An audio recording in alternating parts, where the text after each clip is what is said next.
दिल्ली से लेकर हरिद्वार तक हर हर महादेव का गगनभेदी जयघोष गुंजमय है। आपको बता दें, शिव भक्त कावड़ मार्ग पर है, लिहाजा कावड़ियों की सुरक्षा में योगी के नाइट विजन एक्टिवेट हो गए हैं। इस वक्त उत्तर प्रदेश में 40,000 कैमरे कावड़ियों की सुरक्षा में लाइव है। कहीं कोई बाधा ना आए, भोले के भक्त निर्भय होकर अपनी यात्रा को पूरी करें, इसके लिए पुलिस रात भर पेट्रोलिंग कर रही है। हर चौराहे, हर मोड़ पर, पगडंडी पर सुरक्षा के प्रहरी तैनात है। अगर किसी ने भी यहां पर श्रद्धा और समर्पण में खलल डालने की कोशिश की तो योगी के नाइट विजन से कट्टरपंथी बच नहीं पाएगा। और कावड़ यात्रा को पूरी तरह से सुरक्षित और व्यवस्थित बनाने के लिए योगी फोर्स अलर्ट और चौकन्ना है। दिन भर कावड़ यात्रियों की सुरक्षा के बाद शाम होते ही योगी फोर्स नाइट विजन के तौर पर पूरे रूट पर निगरानी कर रही है। सहारनपुर, मुजफ्फरनगर, संभल से लेकर पूरे कावड़ रूट पर योगी फोर्स का फ्लैग मार्च जारी है, क्योंकि पुलिस किसी तरह की गड़बड़ी नहीं चाहती और जो लोग कावड़ यात्रा के दौरान माहौल बिगाड़ने की साजिश रचने की कोशिश करेंगे, ऐसे लोगों के खिलाफ पुलिस रात भर फ्लैग मार्च कर रही है। उधर सहारनपुर में भी योगी फोर्स पूरी तरह से कावड़ियों की सुरक्षा के लिए प्रतिबद्ध है और जो पुलिसकर्मी लापरवाही बरत रहे हैं उन्हें तत्काल प्रभाव से निलंबित किया जा रहा है।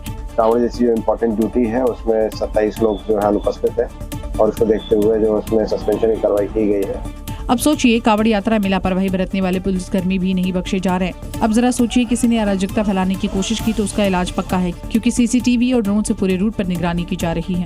40,000 के करीब जो सीसीटीवी कैमरा है वो लगे हैं, करीब 400 के करीब ड्रोन लगे हुए हैं, टीदार ड्रोन लगे हैं। इसमें काफ़ी इस बार AI एनेबल्ड भी हैं और इनका पहली बार इनका जो फीड है वो लाइव हमारे हेडक्वार्टर में आ रहा है।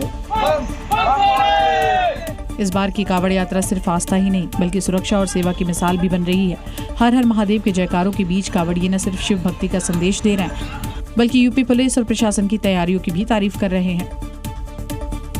कावड़ यात्रा शांतिपूर्वक हो, इसके लिए योगी फोर्स प्रतिबद्ध है। कावड़ियों की सुरक्षा के लिए आपको बता दें, पूरे कावड़ रूट पर यूपी पुलिस ने 40,000 सीसीटीवी कैमरे लगाए हैं। इसके अलावा 400 हाईटेक ड्रोन से कावड़ रूट की निगरानी की जा रही है, जिसका कमांड सेंटर पुलिस का हेडक्वार्टर है। कावड़ रूट के हर 1 किलोमीटर पर पुलिस के जवान तैनात किए गए हैं। वहीं कावड़ रूट पर जगह जगह पुलिस चौकी बनाई गई है। कावड़ रूट पर यूपी पुलिस के आपको बता दें 45,000 जवानों की ड्यूटी भी लगाई गई है।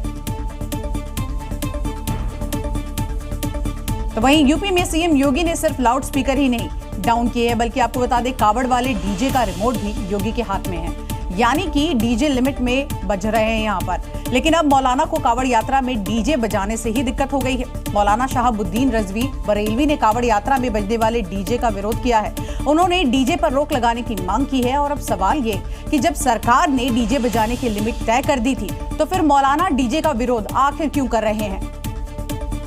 डीजे के हंगामा, इन तमाम चीजों पर रोक लगना चाहिए और इसका इस्तेमाल कांवड़ की यात्रा में नहीं होना चाहिए। मौलाना बरेलवी साहब को कावड़ यात्रा में बजने वाले डीजे की चिंता हो गई, लेकिन सवाल ये उठता है कि मस्जिदों में लाउड स्पीकर के शोर पर वो कब चुप रह जाते हैं?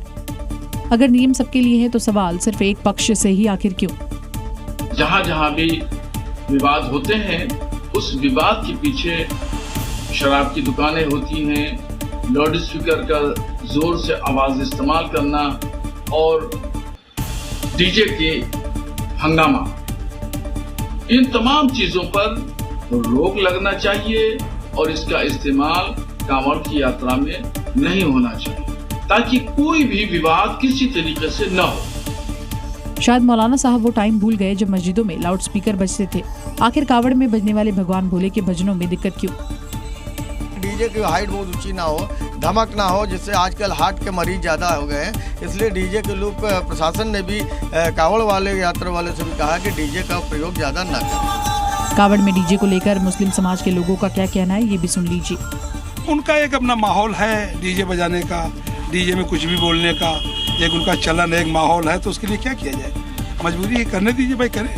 डीजे अगर उसमें आपत्तिजनक भाषा का यूज़ हो रहा है तो वैसा डीजे नहीं होना चाहिए, बाकी ऐसे डीजे में कोई दिक्कत नहीं है। यूपी सरकार ने साफ निर्देश दिए हैं कि कावड़ में डीजे बजेगा, लेकिन सीमा में, कहीं पर भी कानून से ऊपर कोई नहीं होगा। तो फिर कावड़ में बजने वाले भजनों पर आखिर सवाल क्यों? कावड़ यात्रा की शुरुआत होने के साथ ही यूपी से लेकर उत्तराखंड तक सख्ती से कावड़ यात्रा के निर्देशों का पालन किया गया। इधर दिल्ली के जंगपुरा विधानसभा क्षेत्र में खुद विधायक करविंदर सिंह मारवा सड़कों पर उतर गए। विधायक जी ने अपने समर्थकों के साथ मिलकर नॉन वेज की दुकानों को बंद करवाया। हालांकि दिल्ली में मीट मछली की दुकानों को बंद रखने का कोई आधिकारिक निर्देश जारी नहीं हुआ है, लेकिन यूपी और उत्तराखंड में कांवड़ रूट पर नॉन वेज की दुकानों पर पर्दा डाला गया है या फिर बंद कराया गया है। कांवड़ यात्रा को लेकर जारी सरकारी फरमान पर क्या सोच रहे हैं भाईजान, ये जानने के लिए जी मीडिया पहुंचा लखनऊ के एक मुस्लिम मोहल्ले में, तो वहां हमें मिली जुली प्रतिक्रिया। अब उसके लिए गवर्नमेंट समझे क्या हकीकत है, क्यों ऐसा हुआ, ये तो गवर्नमेंट समझ सकती है, हम लोग नहीं समझ सकते। कोई दिक्कत नहीं, अगर लगाता है तो हमारा क्या जाता है, लगा लेने दीजिए। कि आइडेंटिटी अपनी बतानी होगी, नॉनवेज की दुकानें नहीं खुलेंगी। हाँ, अगर उनकी राय नहीं, हुकूमत कहती है नहीं खुलेगी तो नहीं खुले, इसमें क्या की दिक्कत है। मेरे ख्याल से ये सब चीज़ नहीं होनी चाहिए, सबको अपनी मर्जी है, वो क्या नॉनवेज बेचे या ना बेचे, सबकी अपनी अपनी चॉइस है। कोई एतराज़ क्यों कर रहा है, तो ये मैं तो ये पूछ रहा हूँ भैया एक सेकंड, अपनी पहचान तो इसी से होगी ना। अगर नाम नहीं रखेंगे किसी चीज़ का तो उसे कैसे पहचान होगी। और देखिए, कांवड़ यात्रा जारी है, ऐसे में खान पान को लेकर किसी भी तरह की कोई भी गड़बड़ी ना हो, इसके लिए योगी सरकार ने सख्ती शुरू कर दी है और खाद्य सुरक्षा विभाग ने कांवड़ मार्ग पर पड़ने वाले ढाबों और होटलों पर पोस्टर लगवाने शुरू कर दिए हैं। इनमें रजिस्ट्रेशन नंबर से लेकर शिकायत की जानकारी तक सब कुछ QR कोड से जोड़ा गया है, जिससे कांवड़ियों को सिर्फ शुद्ध और सही खाना मिल सके। कांवड़ यात्रा में श्रद्धालु बढ़े तो सरकार ने भी कमर कस ली है। ऐसे में खाने में गड़बड़ी, मिलावट या गंदगी अब किसी कीमत पर बर्दाश्त नहीं की जाएगी। संभल से लेकर बाराबंकी तक इसके लिए खाद्य सुरक्षा ऑपरेशन पाक चल रहा, वो भी पोस्टर के साथ। कांवड़ यात्रा कोई साधारण सफर नहीं है, ये आस्था का मार्ग है और सनातन की परंपरा है। ऐसे में इस रूट पर मिलावटखोरों की अब एक नहीं चलेगी। संभल कांवड़ रूट पर पोस्टर लगाए जा रहे हैं। हर होटल, ढाबे और फूड स्टॉल की दीवार पर अब जवाबदेही लिखी जा रही है, क्योंकि करीब 300 दुकानें, होटल और ढाबों पर QR कोड के साथ पोस्टर लगाए जा रहे, जिनमें रजिस्ट्रेशन नंबर, खाने की डिटेल और शिकायत की जानकारी साफ दर्ज है। कुल 300 दुकानों में ये लगने हैं।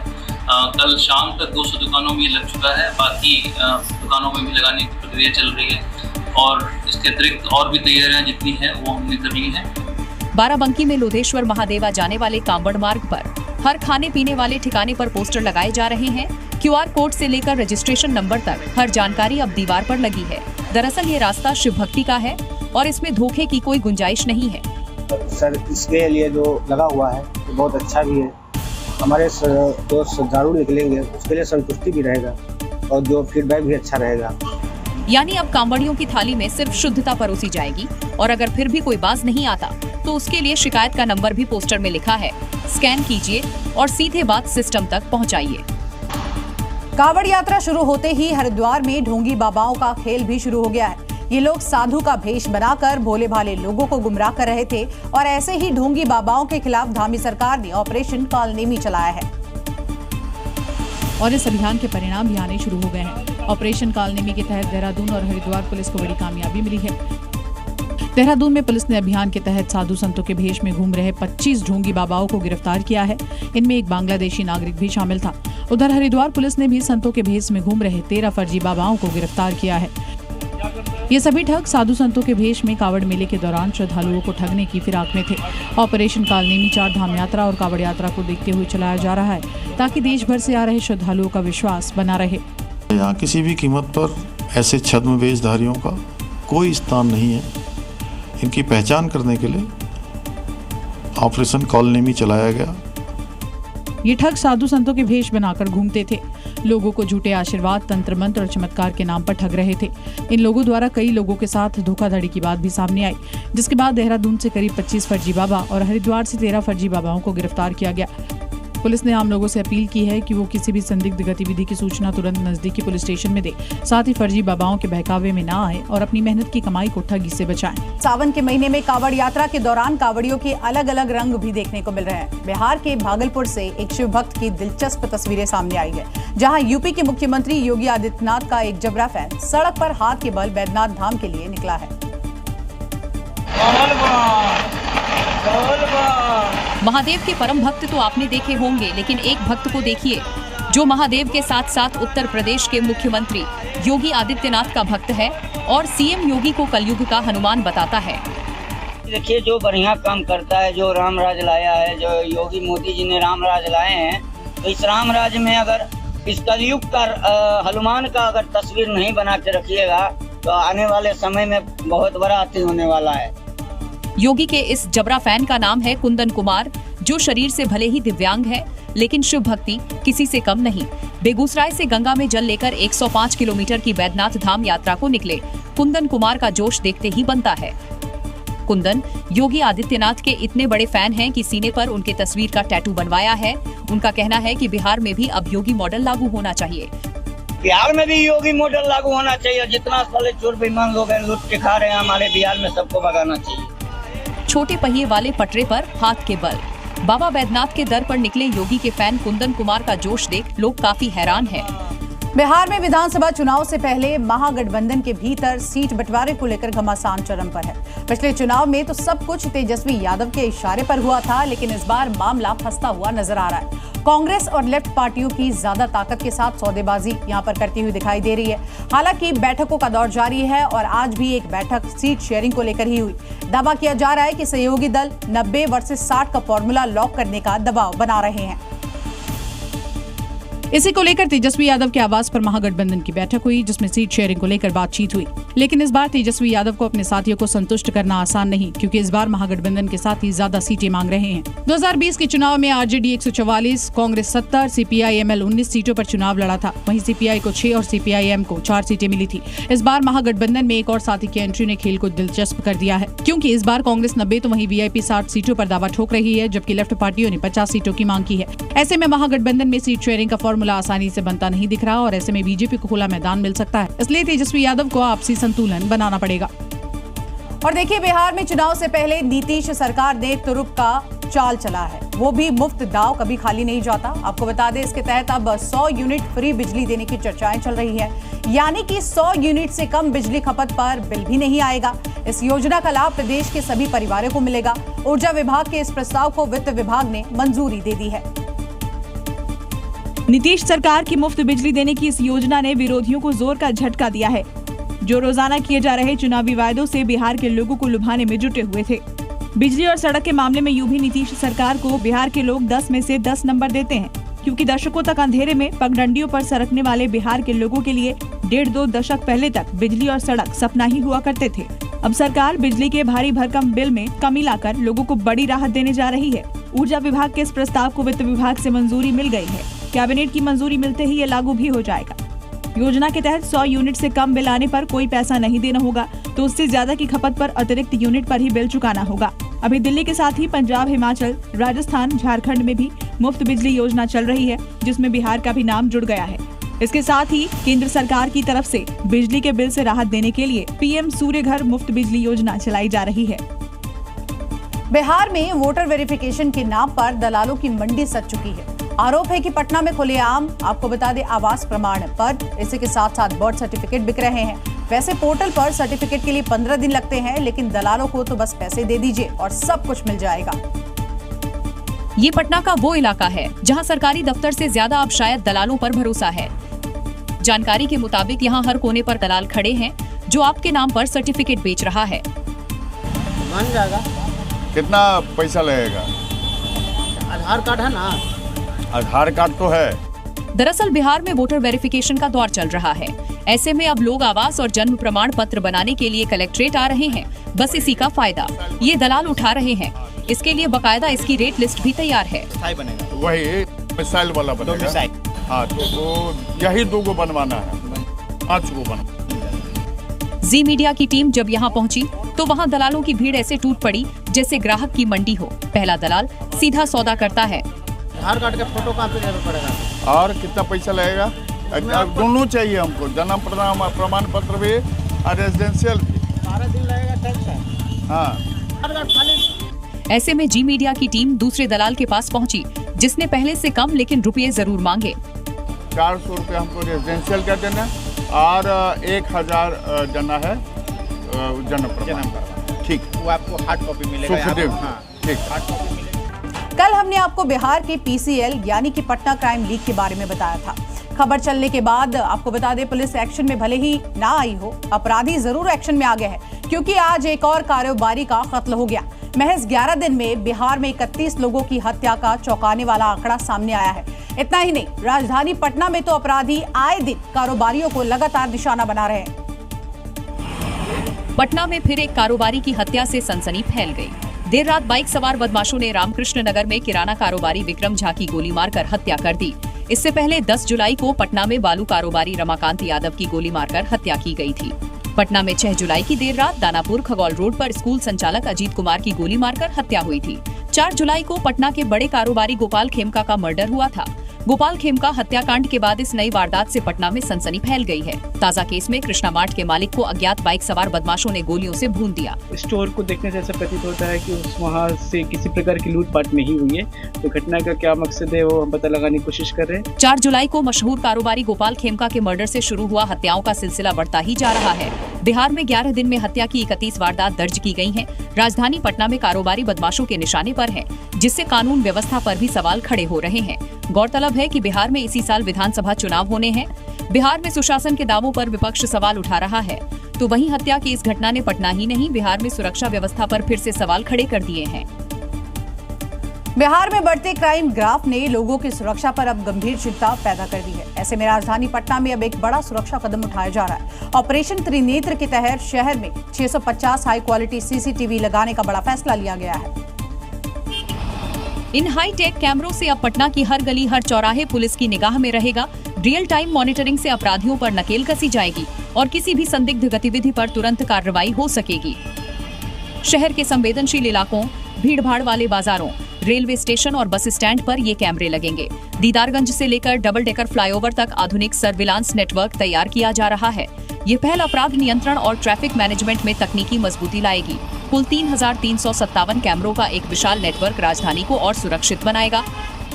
पटना स्मार्ट सिटी लिमिटेड ने 197 नए जगहों पर 650 अतिरिक्त सीसीटीवी कैमरे लगाने की योजना बनाई है।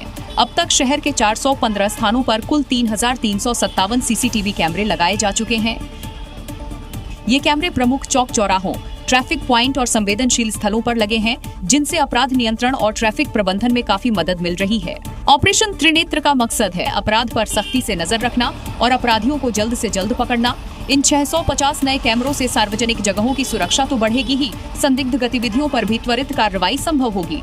पटना में सुरक्षा के लिए इस नए ऑपरेशन त्रिनेत्र से उम्मीद है कि जल्द ही अपराध की बढ़ती घटनाओं पर काबू पाया जाएगा।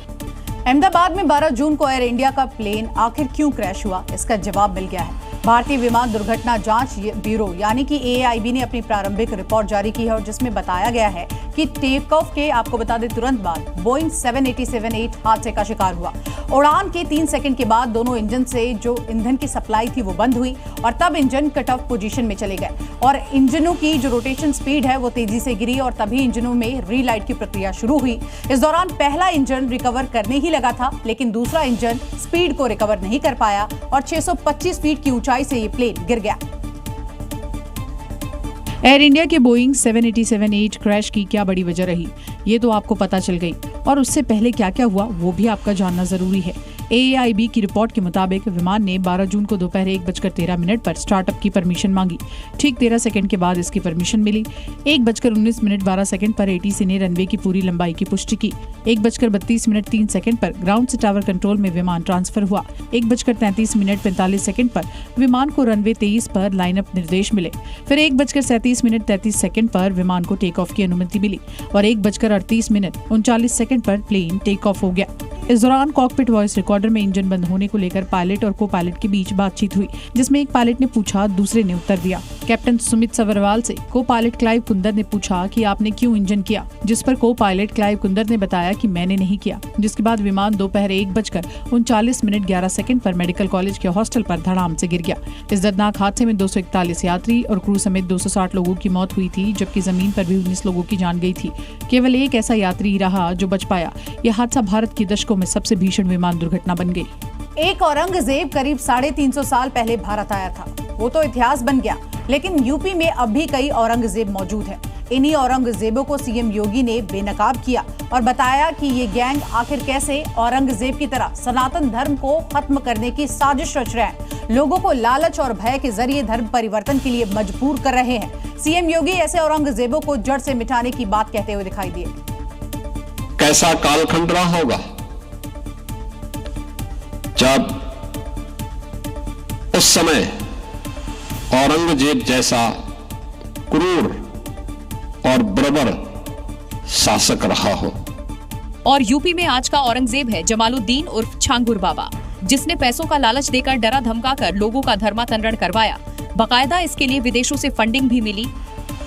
हिंदुओं में, ब्राह्मण में, क्षत्रिय में, सिखों में, अन्य ओबीसी जातियों में, अनुसूचित जाति जनजाति के लोगों को कैसे धर्मांतरित करना, सबके रेट उसने तय किए हुए थे। विदेशों से उसमें धनराशि आ रही थी। आप सोचिए 100 करोड़ से अधिक का ट्रांजैक्शन अब तक उसके 40 खातों में प्राप्त हुआ है।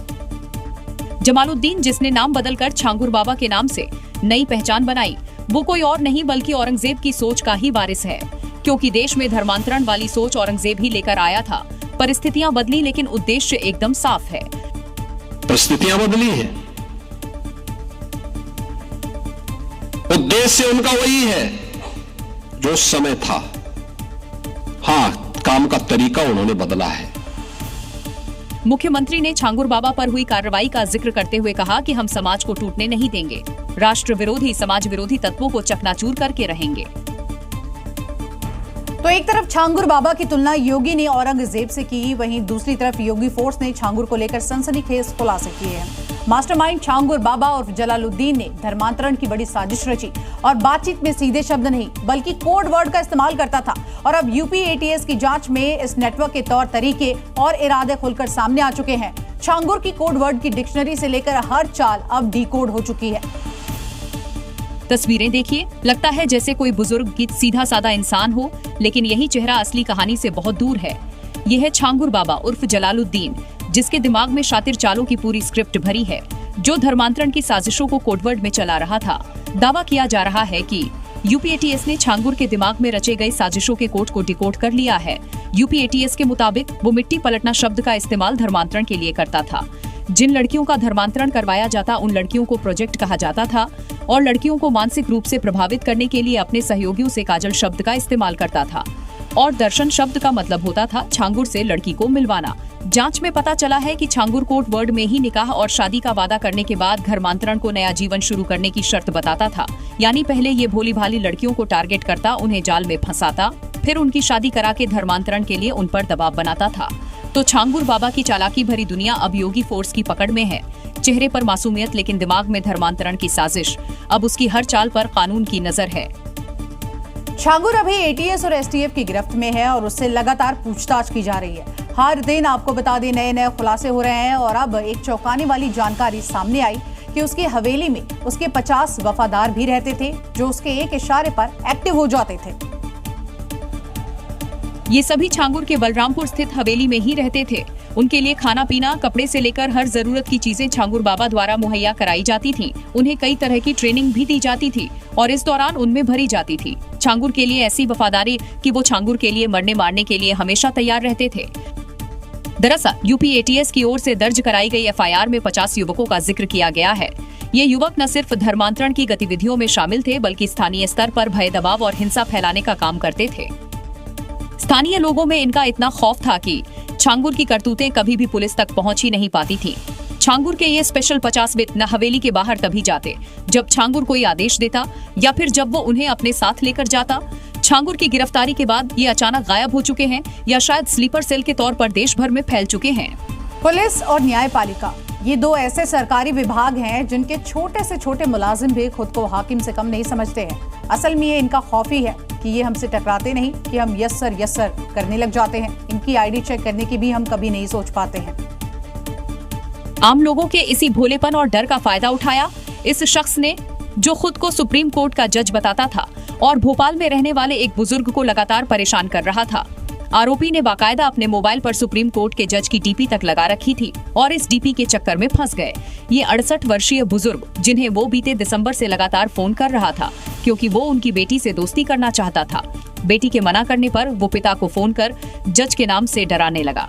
आरोपी और बुजुर्ग की बेटी अलीगढ़ के एक फ्लाइंग क्लब में साथ पढ़ चुके थे। कई महीनों तक प्रताड़ित होते रहने के बाद मामला पुलिस के पास पहुंचा। पुलिस ने मामले की पड़ताल की और फर्जी जज बनकर बुजुर्ग को परेशान कर रहे उमंग परिहार तक जा पहुंची। भोपाल पुलिस ने गुरुग्राम से उसे गिरफ्तार किया है और अब आगे की कार्रवाई की जा रही है। और देखिए, आपने फिल्मों में तो अपराधियों की पाठशाला लगते हुए खूब देखी होगी, लेकिन मध्य प्रदेश की पुलिस भी बदमाशों को पढ़ा रही है, उन्हें अपराध से दूर रहने की हिदायत दे रही है। दिल्ली शहर का पुराना नाम क्या था? एजी, पुरानी दिल्ली। सही जवाब। ये तो रही रियल लाइफ, और इसी फिल्म की स्टाइल में एमपी के इंदौर में बदमाशों की पाठशाला लगी है। आप अपने बच्चे को अपने जैसा बनाना चाहते हो कि नहीं? तो सुना आपने, इंदौर में जो गुंडा परेड होती थी, अब पुलिस ने उसका नाम बदलकर परेड संघ पाठशाला कर दिया है। नहीं बनाना चाहते हो क्यों? गुंडे और निगरानियों को क्षेत्र के हम इकट्ठा करते हैं, उनको परिवार सहित बुलाते हैं और उनसे खुद ये लिखवाते हैं कि आपको अपराध करने से क्या फायदे हुए, आपको अपराधी बनके कैसा लग रहा है। इंदौर पुलिस ने 57 बदमाशों को इस पाठशाला में बुलाया और उनकी क्लास लगाई। अधिकारियों ने उन्हें आपराधिक घटनाओं में शामिल न होने की हिदायत दी। और देखिए, हाल फिलहाल के दिनों में एक्स्ट्रा मैरिटल अफेयर से जुड़े कई मामले चर्चा में है। इंदौर से लेकर मेरठ तक आई खबरों ने समाज को झकझोर के रख दिया है और अब दिल्ली से ऐसी ही एक खबर सामने आई है। लेकिन यहाँ मामला थोड़ा हटकर है। यहाँ मर्डर या मारपीट नहीं हुई, बल्कि पत्नी ने अपने पति का फोन ही छिनवा दिया, क्योंकि पत्नी के अफेयर की जानकारी उसके पति को हो गई थी और पति के मोबाइल में था उसकी करतूतों का काला चिट्ठा। तो उसने पति के मोबाइल को स्नैच करने का ही प्लान बना दिया और ये काम किया इस शख्स ने, जो महिला का वही बॉयफ्रेंड है, जिसके साथ कथित तौर पर महिला के पति ने फोटो खींच ली थी। पुलिस ने घटना में इस्तेमाल की गई स्कूटी भी बरामद कर ली है। मामला दिल्ली के फतेहपुर बेरी इलाके का है, जहां पुलिस की गिरफ्त में आने के बाद पूरे मामले का खुलासा हो गया। मोबाइल छिनतई के बाद महिला और बॉयफ्रेंड दोनों फरार हो गए थे और पुरानी दिल्ली में एक होटल के कमरे में रह रहे थे। मामला पुलिस के पास पहुंचा तो पुलिस ने घटनास्थल के 10 किलोमीटर के दायरे में मौजूद 70 सीसीटीवी को खंगाले और दोनों आरोपियों को धर दबोचा और अब आगे की कार्रवाई में जुट गए। दिल्ली के सीलमपुर इलाके में आज एक 4 मंजिला मकान भरभरा कर गिर गया। इस हादसे के बाद आपको बता दें, 10 लोगों को मलबे से निकालकर हॉस्पिटल ले जाया गया, जिसमें से 2 लोगों की हालत नाजुक बताई जा रही है। हादसा नॉर्थ ईस्ट दिल्ली के सीलमपुर इलाके में आज सुबह हुआ, जब एक 4 मंजिला इमारत अचानक भरभरा कर गिर गई, जिससे पूरे इलाके में हड़कंप मच गया। पुलिस प्रशासन को सूचना देकर स्थानीय लोग तुरंत मलबा हटाने में जुट गए। सूचना के बाद पुलिस का भारी बल और 7 दमकल की टीम भी मौके पर पहुंची और राहत बचाव कार्य शुरू किया गया। दमकल विभाग के अनुसार 10 लोगों को मलबे से सुरक्षित निकालकर अस्पताल में भर्ती कराया गया है, जिसमें 2 लोगों की हालत बेहद नाजुक बताई जा रही है। चूंकि यह इलाका बेहद घनी आबादी और संकरी गलियों वाला है, इसलिए रेस्क्यू टीमों को मुश्किलों का सामना भी करना पड़ा। फिलहाल हादसे की वजह स्पष्ट नहीं है, लेकिन माना जा रहा है कि इमारत काफी जर्जर हाल में थी और मानसूनी बारिश की वजह से यह हादसा हो गया। मध्य प्रदेश से लेकर झारखंड में आसमानी आफत ने जमकर तबाही मचाई है। देर रात मूसलाधार बारिश की वजह से सूबे के कई इलाके जलमग्न हो गए हैं। जिंदगी की रफ्तार पर मौसम की मनमानी ने अब ब्रेक लगा दिया है। ये 3 तस्वीरें देखिए। एमपी के चित्रकूट में मंदाकिनी नदी कहर बरपा रही है, वहीं शहडोल में नदी नाले उफान पर हैं। इस मूसलाधार आफत से झारखंड भी अछूता नहीं है। चतरा के गांव में आए सैलाब में कई कच्चे मकान जमींदोज हो गए। चित्रकूट में मूसलाधार बारिश से मंदाकिनी नदी उफान पर आ गई है। नदी का जलस्तर तेजी से बढ़ने से सभी प्रमुख घाट जलमग्न हो गए, दुकानों में पानी भर गया। वहीं शहडोल के ब्योहारी में 12 घंटे की मूसलाधार बारिश से हाहाकार मच गया। घरों से लेकर सरकारी दफ्तर सब पानी पानी हो गए। नदी नाले उफान पर हैं। स्थानीय सब स्टेशन में पानी घुसने से लोगों को रात अंधेरे में काटनी पड़ी। अब झारखंड के चतरा में तबाही का मंजर देखिए। बीते 24 घंटों से बादल कहर बनकर बरस रहे हैं। नदी नाले उफान मार रहे हैं। गांव में कई कच्चे मकान जमींदोज हो गए। सामान के साथ सवारियों ले जा रहा ऑटो पलट गया। बारिश ने दुश्वारियां बढ़ा दी हैं। उधर राजस्थान के बीकानेर में भी बाढ़ और बारिश की वजह से हालात बेकाबू हो गए हैं। सड़कें समंदर बन चुकी हैं और गाड़ियां पूरी तरह से जलमग्न हो चुकी हैं। सैलाबी सितम की तस्वीरें देखिए। ऐसा लग रहा है सड़क पर नदी बह रही है। इस बाइक सवार को देखिए। आधी बाइक पानी में डूबी हुई है, लेकिन जाना मजबूरी है, तो सैलाब के बीच से निकलने की जद्दोजहद जारी है। कोई सैलाबी सितम से जूझ रहा है, तो कुछ लोग इस पानी में मस्ती करते हुए नजर आ रहे हैं। सड़कों पर खड़ी स्कूटी कार पूरी तरह से जल समाधि ले चुकी है। कुछ ही घंटों की बारिश ने बीकानेर की सूरत ही बदल डाली। ये तस्वीरें बीकानेर रेलवे स्टेशन के बाहर की है। इस शख्स को देखिए। बारिश के बाद रेलवे स्टेशन के बाहर पानी क्या भरा। शख्स स्विमिंग पूल समझकर पानी में गोते मारने लगा।